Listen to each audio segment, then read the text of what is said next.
ਇਹ ਨਹੀਂ कि कर्मां दे करके उत्थे विचार हुंदी है कि जिहो जे कर्म ने उस हिसाब दे नाल विचार हुंदी। ते जिवें दुनियावी तौर ते जिहड़ियां अदालतां ने उत्थे रिश्वत चढ़ा दित्ती जांदी ते रिश्वत देण तो बाद उहदे नाल उस हिसाब नाल गल हुंदी। जे ते कोई विचारा गरीब नहीं दे सकिया ते उहनूं दबके भी मार दित्ते जांदे। ते जिहड़ा दोषी होवे जे उन्हें पैसे रिश्वत दे दित्ती उन्होंने उत्थे फिर भी सत्कार दे दिता जाता। पर रब दा दरबार इवें नहीं, उत्थे कर्मां दे हिसाब दे नाल ही विचार हुंदी है। उहदे दर ते विचार कर्मां दे हिसाब दे नाल ही हुंदी है। कर्मी कर्मी होए विचार। पर साहब कहंदे ये गल चेता रखियो, सच्चा आप सच्चा दरबार, वो परमात्मा आप भी सच्चा है ते उहदा दरबार भी सच्चा है, भाव उहदा न्याय सच्चा है। जपजी साहब दे विच ही पढ़िया शब्द साचा साहिब साच नाए। वो सदा स्थिर रहन वाला परमात्मा जिथे आप सच्चा है उहदा न्याय भी सच्चा है। उहदे दर ते रिश्वत नहीं चलती, उहदे दर ते करप्शन नहीं। वो आप भी सच्चा है, उहदा दरबार भी सच्चा है, उहदे दर दे विच सच दा बोलबाला है। इस करके उहदे दर ते कर्मां दे हिसाब दे नाल विचार हुंदी। उत्थे कोई किसी दे विशेष दे नाल ये नहीं कि VIP उहदे ट्रीटमेंट दित्ती जाती ना, उहदे दर ते इवें दा कुछ नहीं। ये तो इत्थे ही आ असीं VIP सत्कार देने शुरू कर दिते। मैं तो कई बारी वेखदा, कई बारी कोई VIP बंदा आ जाए तो चल रहे गुरबाणी के कीर्तन नूं रोक के उन्होंने सन्मान दिता जाता। रब दे दर ते इवें नहीं, रब दे दर ते कोई VIP नहीं। हाँ, रब दे दर ते वो VIP ने जिन्हां दे जीवन दे विच धर्म का बोलबाला है, जिहड़े धर्मी ने, जिन्हां ने धर्म नूं कमाया है, जिहड़े रब्बी निजमां विच चलदे ने। साहब कहंदे उहदे दर ते कर्मां दे हिसाब दे नाल विचार हुंदी। वो आप भी सच्चा है, उहदा दरबार भी सच्चा है। तिथै सोहन पंच परवान, उहदे दर ते तिथै उस अकाल पुरख दे दर ते परमात्मा दे दरबार विच सोहन सोंदे ने, शोभदे ने। कौन? पंच परवान। किहड़े पंच परवान? पंच परवान पंच प्रधान पंचे पावें दरगह मान। वो पंच जन जिन्हां ने परमात्मा की सिफत सलाह नूं सुन के मन्निया। साहब कहंदे वो पंच जन, वो संत जन, वो गुरमुख जन, वो परमात्मा के सेवक जन उस अकाल पुरख परमात्मा के दर ते शोभा प्राप्त करते हैं। उन्होंने उहदे दर ते वडियाई मिलती है, उन्होंने सन्मानिया जाता है। नदरी कर्म पवै निशान। नदरी परमात्मा अकाल पुरख की बख्शिश दे नाल, नदरी कर्म, कर्म का अर्थ ही बख्शिश, सिहारी आ गई बख्शिश नाल। अकाल पुरख परमात्मा की बख्शिश दे नाल पवै निशान। निशान का मतलब निशानी। हुण जिहड़ा एक कागज़ होवे ना, भावें उन्हूं हू बहू जिहड़ा साडा नोट होवे कोई 100 का 50 का, उहदी कॉपी कर दिओ, पर जदों तक उहदे ते निशानी नहीं होएगी वो परवानिया नहीं जाएगा।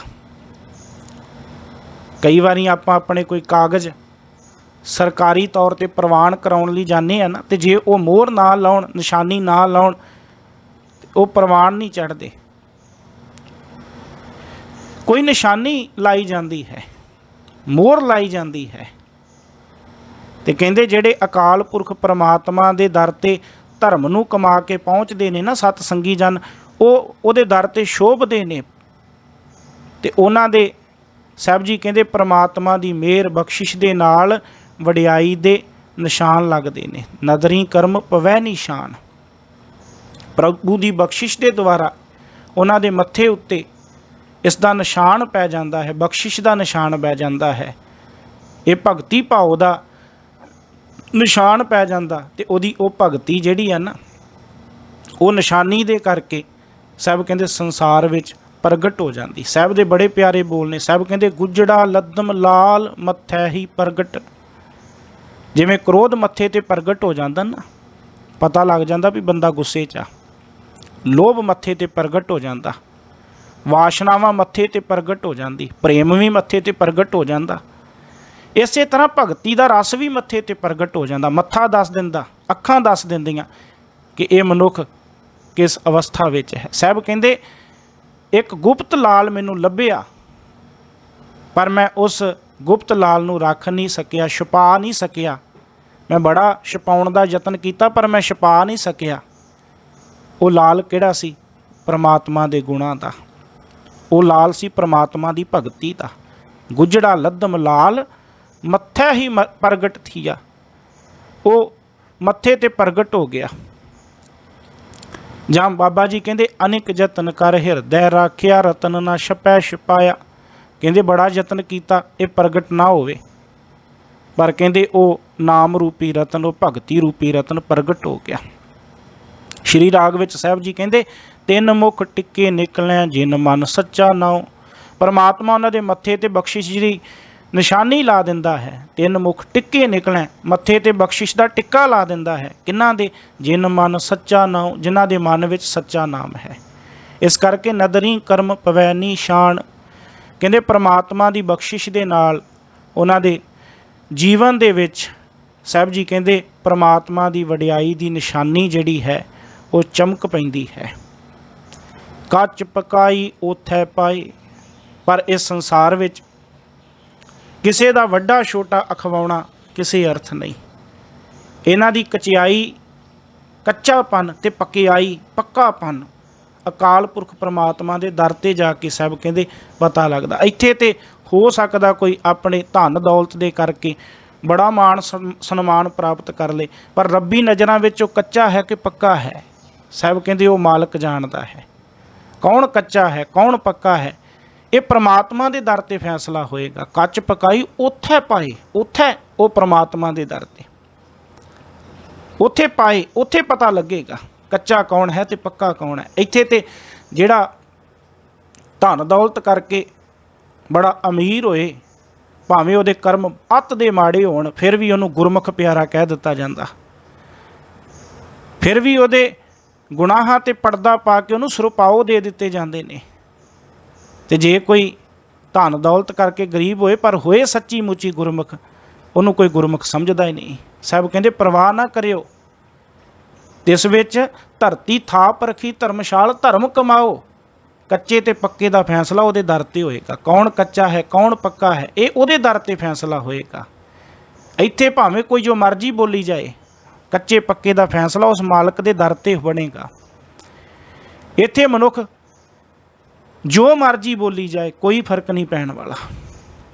ਜਿਵੇਂ ਪੱਕਾ ਫਲ ਮਿੱਠਾ ਹੁੰਦਾ ਨਾ, ਉਵੇਂ ਪੱਕਿਆ ਹੋਇਆ ਜਿਹੜਾ ਗੁਰਮੁਖ ਜਾਨਾ ਉਹਦੇ ਵਿੱਚ ਮਿਠਾਸ ਆ, ਪਿਆਰ ਦੀ, ਮਲਾਪ ਦੀ, ਨਿਮਾਣੇਪਨ ਦੀ ਮਿਠਾਸ ਆ। ਤੇ ਜਿਹੜਾ ਕੱਚਾ ਹੋਏ ਉਹਦੇ ਵਿੱਚ ਰਸ ਨਹੀਂ ਹੁੰਦਾ, ਉਹਦੇ ਵਿੱਚ ਕੌੜਾਪਨ ਹੁੰਦਾ। ਤੇ ਜਿਹੜਾ ਕੱਚਾ ਉਹਦੇ ਵਿੱਚ ਵੀ ਕਠੋਰਤਾ ਹੈ। ਜਿਹੜਾ ਕੱਚਾ ਉਹਦੇ ਵਿੱਚ ਵੀ ਗੁਣਾਂ ਦਾ ਰਸ ਨਹੀਂ। ਸਾਹਿਬ ਨੇ ਤਾਂ ਹੀ ਬਾਣੀ ਵਿੱਚ ਕਿਹਾ ਨਾਨਕ ਕੱਚੜਿਆਂ ਸਿਉ ਤੋੜ ਢੂੰਡ ਸੱਜਣ ਸੰਤ ਪੱਕਿਆਂ। ਕਹਿੰਦੇ ਉਹ ਮਾਲਕ ਪਰਮਾਤਮਾ ਕਿਰਪਾ ਕਰ ਮੈਨੂੰ ਪੱਕਿਆਂ ਦੇ ਨਾਲ ਜੋੜ, ਮੈਨੂੰ ਕੱਚਿਆਂ ਦੇ ਨਾਲ ਨਾ ਜੋੜੀ, ਮੈਨੂੰ ਪੱਕਿਆਂ ਦੇ ਨਾਲ ਜੋੜੀ। ਬਾਬਾ ਫਰੀਦ ਸਾਹਿਬ ਜੀ ਦਾ ਇੱਕ ਬਚਨ ਹੈ, ਫਰੀਦਾ ਇੱਕ ਨਾ ਆਟਾ ਅਗਲਾ ਇੱਕ ਨਾ ਹੀ ਲੋਣ। ਕਹਿੰਦੇ ਕਈਆਂ ਦੇ ਘਰ ਦੇ ਵਿੱਚ ਨਾ 36 ਪ੍ਰਕਾਰ ਦੇ ਭੋਜਨ ਨੇ ਖਾਣ ਵਾਸਤੇ, ਤੇ ਕਈਆਂ ਦੇ ਘਰ ਦੇ ਵਿੱਚ ਲੂਣ ਨਾਲ ਖਾਣ ਜੋਗਾ ਵੀ ਨਹੀਂ। ਇੱਕ ਨਾ ਆਟਾ ਅਗਲਾ ਇੱਕ ਨਾ ਹੀ ਲੋਣ, ਅੱਗੇ ਗਏ ਸੰਝਾਪ ਸਨ ਚੋਟਾਂ ਖਾਸੀ ਕੌਣ। ਅੱਗੇ ਗਏ ਉੱਥੇ ਪਾਏ। ਕਹਿੰਦੇ ਅੱਗੇ ਗਏ ਸੰਝਾਪ ਸਨ, ਅੱਗੇ ਜਾ ਕੇ ਪਛਾਣ ਹੋਏਗੀ ਕਿ ਚੋਟਾਂ ਕਿਹਨੂੰ ਪੈਂਦੀਆਂ ਨੇ। 36 ਪ੍ਰਕਾਰ ਦੇ ਭੋਜਨਾਂ ਵਾਲਿਆਂ ਨੂੰ ਕਿ ਲੂਣ ਨਾਲ ਰੋਟੀ ਖਾਣ ਵਾਲਿਆਂ ਨੂੰ। ਇੱਥੇ ਜੇ ਕੋਈ ਲੂਣ ਨਾਲ ਰੋਟੀ ਖਾ ਕੇ ਵੀ ਧਰਮਖੰਡੀ ਹੈ, ਉਹ ਮਾਲਕ ਦੇ ਦਰ ਤੇ ਪ੍ਰਵਾਨ ਹੈ। ਤੇ ਜੇ ਇੱਥੇ 36 ਪ੍ਰਕਾਰ ਦੇ ਭੋਜਨ ਖਾ ਕੇ ਵੀ ਧਰਮ ਨਹੀਂ ਕਮਾ ਸਕਿਆ, ਰੱਬੀ ਨਿਯਮਾਂ ਵਿੱਚ ਨਹੀਂ ਚੱਲ ਸਕਿਆ, ਸਾਹਿਬ ਕਹਿੰਦੇ ਉਹਨੂੰ ਰੱਬੀ ਦਰ ਤੋਂ ਧੱਕੇ ਪੈਂਦੇ ਨੇ, ਉਹ ਕੱਚਾ ਹੈ। ਨਾਨਕ ਗਇਆਂ ਜਾ ਪੈ ਜਾਏ। ਸਾਹਿਬ ਕਹਿੰਦੇ ਹੇ ਨਾਨਕ, ਅਕਾਲ ਪੁਰਖ ਦੇ ਦਰ ਤੇ ਗਿਆ ਇਹ ਸਮਝ ਆਉਂਦੀ ਹੈ ਕਿ ਅਸਲ ਵਿੱਚ ਪੱਕਾ ਕੌਣ ਹੈ ਤੇ ਕੱਚਾ ਕੌਣ ਹੈ। ਗਇਆਂ ਪਰਮਾਤਮਾ ਦੇ ਦਰ ਤੇ ਪਹੁੰਚਿਆ ਜਾਪੈ, ਜਾਪੈ मतलब ਜਾਣਿਆ ਜਾਂਦਾ ਹੈ। ਜਾਪੈ ਜਾਏ, ਉਹ ਪ੍ਰਮਾਤਮਾ ਦੇ ਦਰ ਤੇ ਅੱਪੜ ਕੇ ਪਤਾ ਲੱਗਦਾ ਹੈ ਵੀ ਕੌਣ ਕੱਚਾ ਹੈ ਤੇ ਕੌਣ ਪੱਕਾ ਹੈ। ਸਭ ਕਹਿੰਦੇ ਆਪਣੇ ਆਪ ਦੇ ਵਿੱਚ ਕੋਈ ਕੱਚਾ ਪੱਕਾ ਆਪਣੇ ਆਪ ਨੂੰ ਕਹੀ ਜਾਏ, ਫਰਕ ਨਹੀਂ ਪੈਂਦਾ। ਜਿਸ ਨੇ ਮਰ ਕੇ ਅਗਾਂਹ ਜਾਣਾ ਫਿਰ ਪਤਾ ਚੱਲੇਗਾ ਕੱਚਾ ਕੌਣ ਹੈ ਪੱਕਾ ਕੌਣ ਹੈ। ਇੱਥੇ ਕਿਸੇ ਬਾਰੇ ਫੈਸਲਾ ਨਹੀਂ ਕੀਤਾ ਜਾ ਸਕਦਾ। ਇਹ ਗੱਲ ਵੱਖਰੀ ਹੈ ਕਿ ਕੋਈ ਮਰ ਜਾਏ ਨਾ, ਅਸੀਂ ਉਹਨੂੰ ਕਹਿੰਦੇ ਜੀ ਸਵਰਗਵਾਸ ਹੋ ਗਿਆ। ਕਿਸੇ ਇੱਕ ਮਨੁੱਖ ਲਈ ਕਦੀ ਵੀ ਐਸਾ ਨਹੀਂ ਆਖਿਆ ਕਿ ਇਹ ਨਰਕਵਾਸ ਹੋ ਗਿਆ। ਹਮੇਸ਼ਾ ਇਹੋ ਸ਼ਬਦ ਵਰਤਿਆ ਜਾਂਦਾ, ਇਹ ਸਵਰਗਵਾਸ ਹੈ ਜੀ। ਅਸੀਂ ਕਹਿ ਦਿੰਦੇ ਜੀ ਇਹ ਸੱਚਖੰਡ ਪਿਆਨਾ ਕਰ ਗਏ, ਇਹ ਸੱਚਖੰਡ ਵਾਸੀ ਹੋ ਗਿਆ। ਸੱਚਖੰਡ ਮਰ ਕੇ ਨਸੀਬ ਨਹੀਂ ਹੁੰਦਾ। ਜਿਹੜਾ ਮਨੁੱਖ ਜਿਉਂਦੇ ਜੀ ਆਪਣੇ ਜੀਵਨ ਦੇ ਵਿੱਚ ਧਰਮ ਖੰਡੀ ਬਣ ਜਾਏ, ਗਿਆਨ ਖੰਡੀ ਬਣ ਜਾਏ, ਉਹ ਇੱਥੇ ਸੱਚਖੰਡ ਵਾਸੀ ਬਣਦਾ। ਬਾਬਾ ਜੀ ਨੇ ਬਾਣੀ ਵਿੱਚ ਭਗਤ ਬੇਣੀ ਜੀ ਨੇ ਬੜਾ ਸੋਹਣਾ ਸ਼ਬਦ ਕਿਹਾ, ਬੇਣੀ ਕਹੈ ਸੁਨਹੁ ਰੇ ਭਗਤੋ ਮਰਨ ਮੁਕਤ ਕਿਨ ਪਾਈ। ਕਹਿੰਦੇ ਮਰਨ ਤੋਂ ਬਾਅਦ ਕਿੰਨੇ ਮੁਕਤੀ ਪਾਈ। ਆ ਜੀਵਨ ਦੇ ਵਿੱਚ ਮੁਕਤ ਹੈ ਜਿਹੜਾ, ਉਹ ਮੁਕਤੀ ਪ੍ਰਾਪਤ ਕਰਕੇ ਜੀਵਨ ਵਿੱਚ ਆਨੰਦ ਮਾਣਦਾ ਹੈ। ਇਸ ਕਰਕੇ ਕੱਚਾ ਕੌਣ ਹੈ ਪੱਕਾ ਕੌਣ ਹੈ, ਸਭ ਕਹਿੰਦੇ ਉਹ ਮਾਲਕ ਜਾਣਦਾ ਹੈ। ਮਾਲਕ ਦੇ ਦਰ ਤੇ ਪਤਾ ਲੱਗਦਾ ਹੈ ਕੱਚਾ ਕੌਣ ਹੈ ਪੱਕਾ ਕੌਣ ਹੈ। ਨਾਨਕ ਗਿਆ ਜਾਪੈ ਜਾਏ। ਹਾਂ, ਅਸੀਂ ਇਸ ਜੀਵਨ ਦੇ ਵਿੱਚ ਉਸ ਅਕਾਲ ਪੁਰਖ ਪਰਮਾਤਮਾ ਦੇ ਹੁਕਮ ਨੂੰ ਮਾਣਦੇ ਹੋਏ ਉਹਦੇ ਨਿਯਮਾਂ ਦੇ ਵਿੱਚ ਚੱਲਣਾ ਹੈ। ਤੇ ਇਹ ਧਰਤੀ ਜਿਹੜੀ ਹੈ ਧਰਮਸ਼ਾਲਾ ਹੈ, ਧਰਮ ਕਮਾਉਣ ਦੀ ਥਾਂ ਹੈ। ਇੱਥੇ ਰਹਿ ਕੇ ਅਸੀਂ ਧਰਮ ਕਮਾਉਣਾ ਹੈ। ਇਸ 34 ਨੰਬਰ ਪੌੜੀ ਦੇ ਵਿੱਚ ਗੁਰੂ ਸਾਹਿਬ ਜੀ ਨੇ ਧਰਮਖੰਡ ਦੀ ਗੱਲ ਕੀਤੀ ਹੈ। ਗੁਰੂ ਸਾਹਿਬ ਕਿਰਪਾ ਕਰਨ ਅਸੀਂ ਧਰਮਖੰਡ ਦੇ ਵਾਸੀ ਬਣ ਸਕੀਏ, ਧਰਮਖੰਡੀ ਬਣ ਸਕੀਏ। ਫਿਰ ਇਹਦੇ ਤੋਂ ਬਾਅਦ ਅੱਗੇ ਗਿਆਨਖੰਡ, ਉਹ ਆਪਾਂ ਅਗਲੀ ਪੌੜੀ ਦੇ ਵਿੱਚ ਵਿਚਾਰ ਕਰਾਂਗੇ। ਵਾਹਿਗੁਰੂ ਜੀ ਕਾ ਖਾਲਸਾ, ਵਾਹਿਗੁਰੂ ਜੀ ਕੀ ਫਤਿਹ।